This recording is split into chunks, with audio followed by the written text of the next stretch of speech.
अस्सलामुअलैकुम, मैं मोहम्मद अख्तर तुसां ॾिठे पियो यूट्यूब चैनल ट्रैक्टर चकदा गस्त बिस्मिल्लाह अंजाम खुदा जाने जिथा थोड़ा पीर उत्थे थोंको खैर वसदे रहो ते हंसदे रहो। थोड़ा बिरा थोड़े वास्ते ट्रैक्टर पुराना मॉडल 640 1999 मॉडल ते जल्दी चैनल को सब्सक्राइब करो, लाइक करो, शेयर करो, फेसबुक पेज नू फॉलो करो। उसका भी चैनल का नाम है ट्रैक्टर चकदा।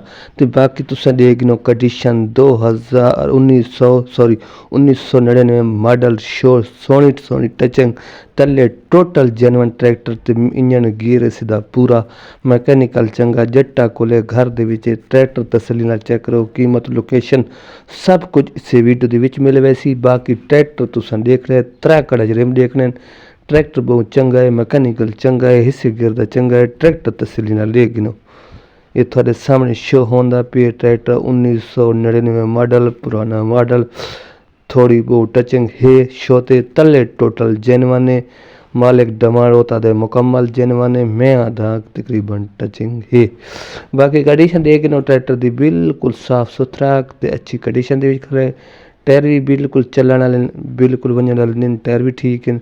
इंजन गियर से पूरा 16 ने मिलसी 100 टायर मिलसी। बाकी कंडीशन थोड़े सामने आ गई है। ट्रैक्टर थोड़े सामने लोग इस साइड सामने दूसरी साइड चेक करा रही है।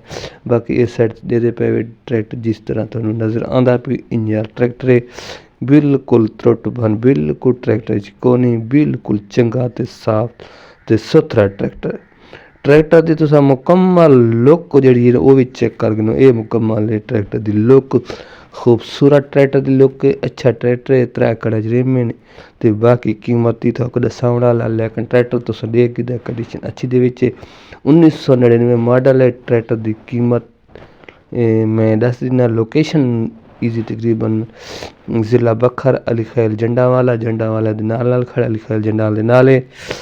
बाकी ट्रैक्टर तुसा देख गिदा कंडीशन ए साइड दूसरी साइड सारे साइड ट्रैक्टर तुसा चेक कर गिदी ट्रैक्टर दी ते बाकी तो नंबर दे दीना ते कीमत दस दी लोकेशन तो दस दी। बाकी ये ट्रैक्टर दी मुकम्मल लुक चेक करके नो कंडीशन अच्छी दे विच।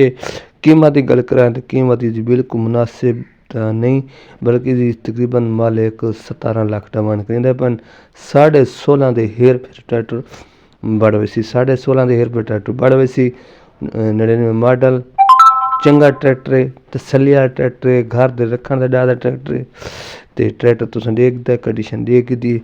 बस हुण इत्थें ही आखिर ते मैं नंबर देने वाला नंबर ते खास ख्याल रखना नंबर गिन सो तो इंशाल्लाह हर किस्म के ट्रैक्टर मौजूद हैं। अल्लाह हाफिज़।